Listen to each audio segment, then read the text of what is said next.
This next vignette concerns the Wet'suwet'en hereditary chiefs who spectacularly captured the attention of Canada with their long-standing public opposition to the Coastal GasLink pipeline being built on their territories. There was an extraordinary, perhaps even unparalleled response from supporters across the country for the Wet'suwet'en hereditary chiefs who own the territories according to Wet'suwet'en law. At the same time, there was and is support for those Wet'suwet'en who want to see the pipeline built. Aspects of the Wet'suwet'en conflict were taken up by people from a broad range of political stripes, some of whom are doing so in the name of upholding democratically elected band councils. The issues are complex. The conflict is deeply entrenched. All the Wet'suwet'en within the debate claim authority, some deriving that authority from Wet'suwet'en law, others from their roles within the elected band council systems as per the Federal Indian Act, and still others, somewhat confusedly, claim authority from both sources. At the outset, as long as the continuing pipeline conflict within the Wet'suwet'en is publicly visible, and as long as bureaucrats and politicians with varying political agendas are able to fan the flames to serve their own ends, then historic Wet'suwet'en law and governance will continue to be undermined. This is not to suggest that there are not those Wet'suwet'en chiefs and members who are, against all odds, upholding Wet'suwet'en law and fulfilling their legal responsibilities to protect their lands. In fact, the Wet'suwet'en chiefs at the center of the conflict recently signed a Memorandum of Understanding, an MOU, with the Federal Minister of Crown Indigenous Relations, the Honorable Carolyn Bennett, and the Provincial Minister of Indigenous Relations and Reconciliation, the Honorable Scott Fraser. The purpose of this document is to set out the terms to guide the parties to recognize and implement Wet'suwet'en rights and title rather than seeking a declaration through the courts. The MOU was vigorously publicly opposed by a number of elected band councils who are currently supporting the pipeline. While the conflict at the center of this next vignette is shifting and moving, though not resolved, the conversation may be extrapolated to other hard conversations and arguments taking place within families and communities. Given this, we are including this conversation despite the Wet'suwet'en MOU so that hopefully it will generate some new thinking and new ways to talk. So,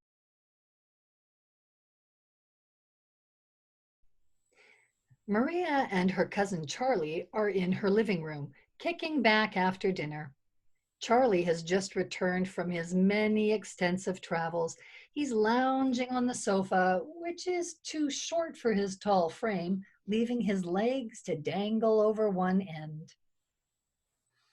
How come that raven is sitting there right outside your window? Why is she looking at us? Charlie peers at the raven perched in the camellia tree. Maria glances at the raven.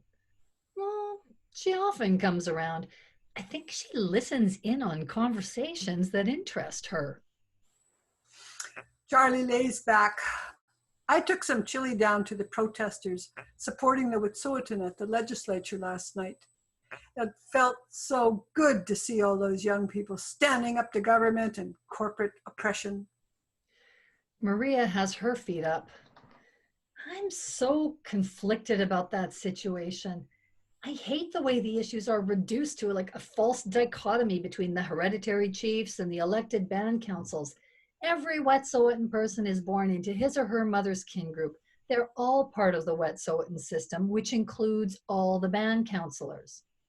I mean, the elected chief is also a hereditary chief. You know he was involved in Delgamuukw as a young man, and many of those same band council people were involved in earlier direct political actions. I just hate sellouts. Charlie growls from the couch. I hate them all. They don't care about the land. They're just out for themselves. I even hate looking at them. They're so friggin' smug.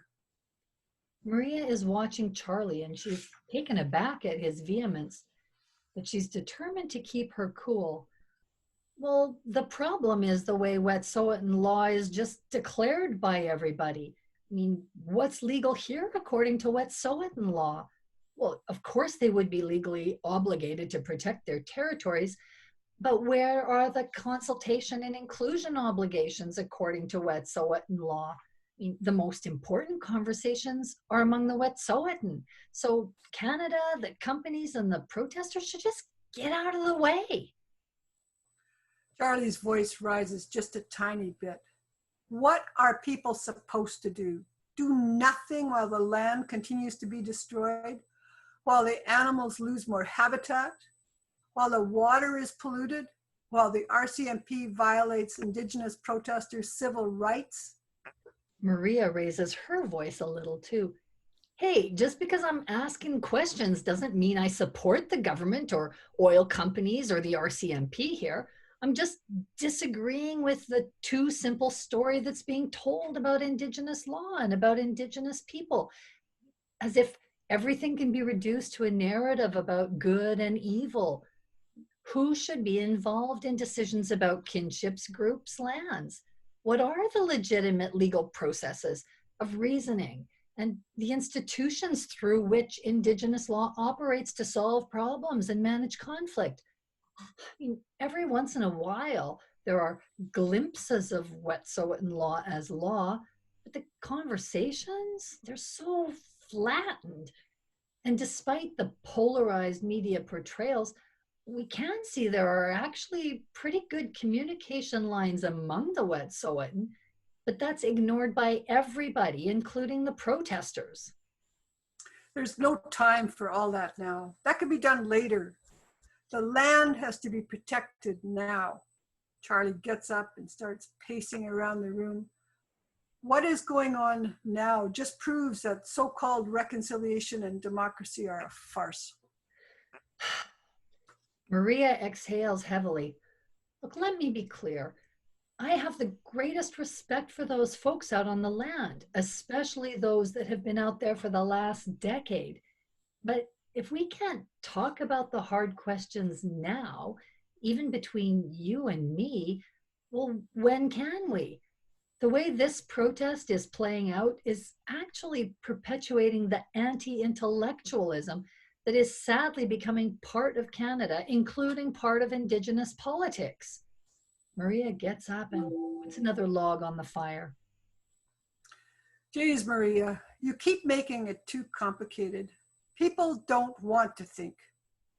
Charlie pauses in his pacing. Back home, I got so frustrated with our own community. Every political action would just fizzle out in no time. And as soon as I was out of sight, people were signing agreements left, right, and center. Money, that's all they cared about. They sold out. That is why I support this protest. People are really caring about what's going on. And yes, I am acting emotionally. Charlie is waving his arms wildly. Maria smiles.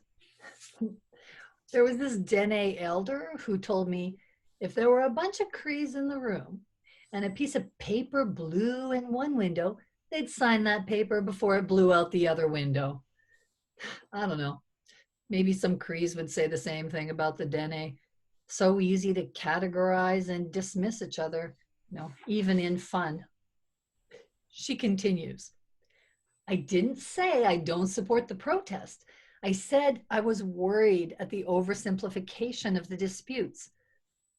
I'm also concerned about the long-term effects of this conflict on the collective lives of Wet'suwet'en families and people, and for other Indigenous peoples. There is some improvement, I think. For example, there are some better news articles now with more information, and there appears to be some more serious steps taken by state representatives, but it's still a horribly problematic situation. I am encouraged by the recent statement of claim filed by the Wet'suwet'en Loxamasiu, who are making climate change arguments under both Canadian constitutions. Now that is a collective action that is inclusive for clan members. At least in this action, there seems to be a much more meaningful articulation of Wet'suwet'en laws and legal processes. There are still Loxamasiu members who disagree with the Loxamasiu, but that's okay. There'll always be disagreements. The main thing is that people need a legitimate way to sort out the disputes. Charlie sits back down heavily. He shakes his head. You just don't get it, do you? There are people that want to kill us. They don't care about Indigenous law or even Canadian law. I'm willing to fight. We all have to be willing to fight. I know what side I'm on. You don't, and that's your problem. That is the problem with academics, actually. Maria turns away from Charlie and talks directly to the raven, who is now sitting in the dark, alert and listening. You're starting to sound like the Trump supporters. My mind's made up. Don't bother me with details. There's only one way forward. Is that what you really want for Indigenous people? We need to engage with each other at all levels. What will help to address our very own destructive internal conflicts? Vilifying some people, valorizing others, depending on your own expectations and emotions, will just further undermine Wet'suwet'en law and all Indigenous law, and it will further divide families, kinship groups, and the communities, as if we weren't conflicted enough already. Maria holds up one finger. First, at this point, I think the protests should continue, but with more complex dialogue, especially within Indigenous communities amongst those with opposing views on the protests. She glares at Charlie. Stop with the huffing and puffing. She holds up two fingers. Second, we need to consider how the actual dispute and the damaged relationships between the Wet'suwet'en kinship groups can be managed. The hardest conversations must take place among the Wet'suwet'en people. That's what the rest of us have to support, without imposing our own stereotypes and judgments. Then Maria dramatically holds up three fingers. Finally, how will the pipeline issue actually be resolved? Well, I hope the Loxamasiu legal action finds some traction. I hope it broadens the scope of legal arguments to explicitly include climate change and the rights of future generations. You know, Section 7, Section 15, POG. We need an economic imagination here too. What do Indigenous economies beyond industrial capitalism even look like? Well, there are some positive changes, like some of the amazing Canadian court judges who are starting to reason with Indigenous law, not as facts or evidence. But answers for Indigenous peoples, that can't rely entirely on Canadian law. Charlie stands up and puts his coat on. You done now? How will anything you're talking about make a difference for the Wet'suwet'en today? Maria is feeling defeated. The raven is closely watching. Well, probably none today. But these are exactly the kinds of issues and disputes that Indigenous law has to deal with. This is the work of law. If we can't do this as Indigenous peoples, then what? What are we fighting for? Indigenous legal orders included requirements of civility. Historically, when that broke down, we had wars. We can see this from our own oral histories. What about our obligations of civility that we owe one another according to our own laws, including to those people we disagree with? We have to keep talking, Charlie. Oh, I know, but you give me such a headache. I'm going home. I'll see you later. And Charlie heads out the door into the night. Charlie, Maria follows him out. There are outstanding issues here. But Charlie has already started his pickup truck. Maria watches his tail lights disappear down the street. She sees that Raven is flying away too. As she closes the door, Maria decides that she's not actually unhappy.